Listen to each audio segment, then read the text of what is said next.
Bienvenue, chers clients. Aujourd'hui, j'aimerais vous montrer deux extraits du témoignage de Andrew Sullivan. Andrew Sullivan était un activiste pour le droit homosexuel par le passé, à l'époque où les homosexuels n'avaient même pas le droit de se marier.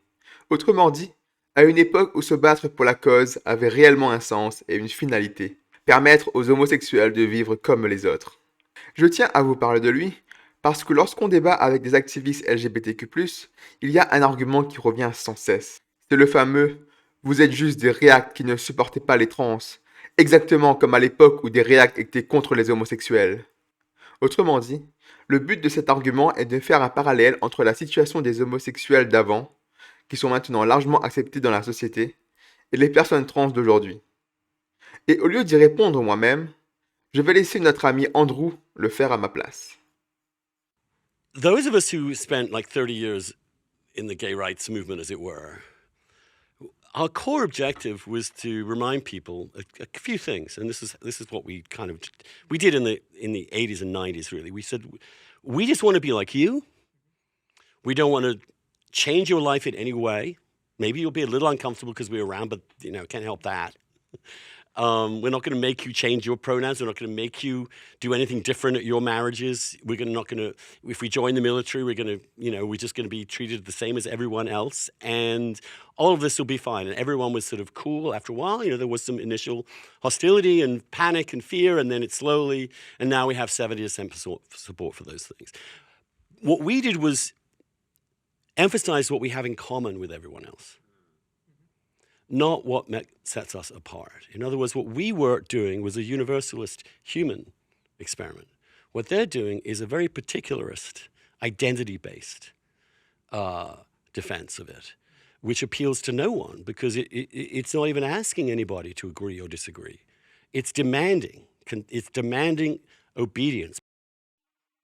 Ce que vous venez d'entendre, c'est le contre-argument parfait. Les woke prétendent qu'il n'y a aucune différence entre le combat des homosexuels d'antan et les trans d'aujourd'hui. Alors que si, comme nous le dit Andrew, les homosexuels à l'époque, ils voulaient simplement être autorisés à faire des choses comme les autres, sans obliger quiconque à changer ses habitudes. D'ailleurs, nous pouvons facilement vérifier la véracité de leur discours. Aujourd'hui, 10 ans après la loi du mariage pour tous, est-ce que les homosexuels nous ont obligés à bouleverser nos vies pour eux? Absolument pas. Alors que de l'autre côté, avec les activistes LGBTQ+, c'est tout l'inverse. Ils veulent que le monde change pour s'adapter à eux. Si toutes les revendications des activistes LGBTQ+, sont acceptées, il va en résulter un changement profond et permanent de notre société. Les termes hommes et femmes n'auraient plus aucune valeur. Ce seraient juste des qualificatifs que l'on peut interchanger selon notre humeur. Le sport deviendrait par ricochet factuellement unisexe, puisque hommes et femmes pourraient participer dans n'importe quelle catégorie, ce qui signifierait la fin des femmes biologiques dans le sport par ailleurs. Le langage serait aussi complètement bouleversé, puisque pour ne pas offenser de potentiels trans, il faudrait éliminer toute notion de genre dans nos mots. Plus de il ou elle, mais yel deviendrait la norme par exemple. Et la médecine, ne pouvant plus différencier entre hommes et femmes, devront traiter tout le monde comme si les deux sexes biologiques étaient parfaitement identiques. Et à ce propos, je souhaite bonne chance au gynécologue qui devra traiter des hommes biologiques. Ils auront littéralement du pain sur la planche. Bref, c'est là la principale et plus fondamentale différence entre le combat des droits des gays d'avant et la lutte des activistes LGBTQ+ d'aujourd'hui. Les activistes veulent refaçonner le monde selon leur vision, et non pas simplement vivre avec les autres. Maintenant, pour le deuxième extrait, j'aimerais faire une rapide mention à GLAAD. J'en avais parlé dans ma vidéo sur les Skittles. C'est globalement une association LGBTQ+, qui, sur son propre site, annonce que même si leur propre sondage montre qu'une écrasante partie de la population accepte les LGBTQ+, l'association considère quand même que ce n'est pas assez, et qu'ils doivent continuer leur combat. Voyons ce que Andrew a à nous dire sur le sujet. Then we came in and the movement actually did shift and it did succeed. But then we succeeded and we left because our goal, as far as I'm concerned, once you got our basic rights, our job now is to get on with our fucking lives and actually do something with them. And so that this stuff is not obsessing. It's about going forward. It's not about obsessing about who you are. So we quit. And then they get to define it all. And the trans people come in, and the queer theory people come in, who were always there but were kept somewhat at bay. And they just took over, and they've gotten rid of the entire older establishment of the gay rights organizations. Il y a plusieurs choses à retenir de ces quelques lignes. Premièrement, l'organisation du mouvement de la lutte pour le droit des homosexuels d'avant le mariage pour tous et après le mariage pour tous, ce n'est plus le même. C'est la même organisation, certes, mais pas avec les mêmes personnes, pas avec la même idéologie. Et c'est logique, comme nous le dit Andrew, une fois que le combat a été gagné, eh bien, la plupart des membres originels sont partis vivre leur vie. Après tout, le but même de ce combat, c'était de pouvoir vivre une vie normale. Alors, à quoi bon continuer à se battre une fois l'objectif atteint? Mais du coup, comme les membres originels sont partis, cela a créé un vide que les activistes LGBTQ+ ont rempli. Des activistes qui profitent de la bonne image qu'ont su se forger les premiers militants pour le droit des homosexuels, afin de pousser leur agenda sur la théorie du genre.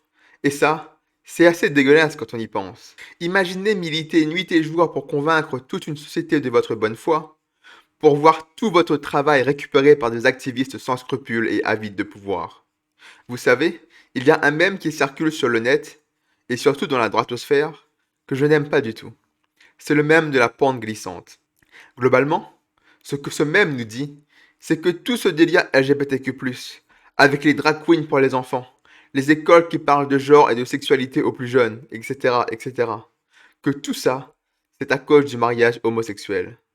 Et c'est une idée que je trouve non seulement erronée et dangereuse, mais également contre-productive, car c'est mettre tout le monde dans le même sac. Et c'est justement cela que veulent les activistes trans. Il faut bien comprendre que le mouvement pour le mariage pour tous a simplement été piraté. Au début, l'essentiel du mouvement n'avait rien à voir avec la théorie du genre ou autre. Le but était réellement de simplement permettre aux homosexuels de vivre une vie en paix et sans déranger personne. D'ailleurs, aujourd'hui, lorsqu'on parle des LGBTQ+, en réalité, le LGB est complètement inexistant. C'est un mouvement qui se concentre de nos jours uniquement sur les trans et dérivés. Les homosexuels sont de plus en plus invisibilisés par les trans. Des trans qui se battent sans fin. Bon allez, en forçant un peu, on pourrait dire que leur but est de changer à 100% la société et de forcer 100% de la population à les obéir. Mais soyons honnêtes, c'est un projet tout juste irréalisable.